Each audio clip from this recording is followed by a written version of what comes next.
సుమన్ టీవీలో మీ personal and business promotions కోసం కింది నెంబర్కి కాంటాక్ట్ చేయండి. బైక్ పై మహిళలు వెనక కూర్చొని ప్రయాణించే సమయంలో చాలా జాగ్రత్తగా ఉండాలి. లేదంటే మీ జీవితం అక్కడితో ఆగిపోవచ్చు. చిటికిలో మీ ప్రాణం పోవచ్చు. చీర, చుండి లాంటివి బండి చక్రంలో ఇరుక్కుని ఎంతో మంది లేడీస్ ప్రాణాలు పోయాయి. మరికొందరు తీవ్రంగా గాయపడ్డారు. అయినా పలువురిలో మార్పు రావడం లేదు. అజాగ్రత్తగా ఉంటూ లైఫ్ రిస్క్ లో పెట్టేస్తున్నారు. తాజాగా ఓ యువ ఉపాధ్యాయురాలు ఇదే రకంగా ప్రమాదానికి గురై ప్రాణాలు కోల్పోయింది.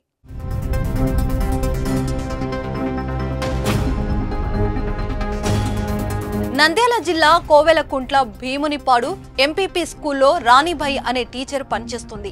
ఆదివారం సెలవు కావడంతో కుటుంబ సభ్యులతో 2 బైక్లపై దర్శనానికి వెళ్లారు. దర్శనం అనంతరం ఆమె సోదరుడు, ఇతర కుటుంబ సభ్యులు కలిసి వస్తున్నారు.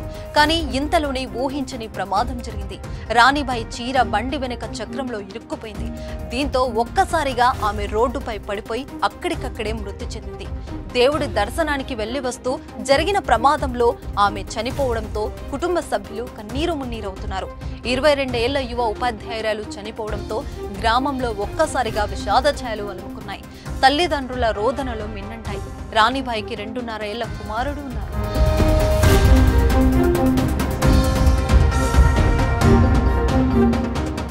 మృత్యువు ఎప్పుడు, ఎక్కడ, ఏ విధంగా వస్తుందో తెలియదు. కాబట్టి బైక్ పై వెళ్లేటప్పుడు మహిళలు జాగ్రత్తలు పాటించాలి.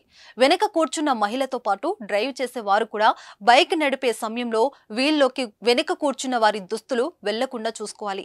చిన్న అజాగ్రత్త మీ జీవితాన్ని మార్చే అవకాశం ఉంది. సో బైక్ పై వెళ్లేటప్పుడు ఈ విషయాన్ని ప్రతి ఒక్కరూ గమనించాలి. దీనిపై మీరేమంటారో ఓ కామెంట్ చేయండి.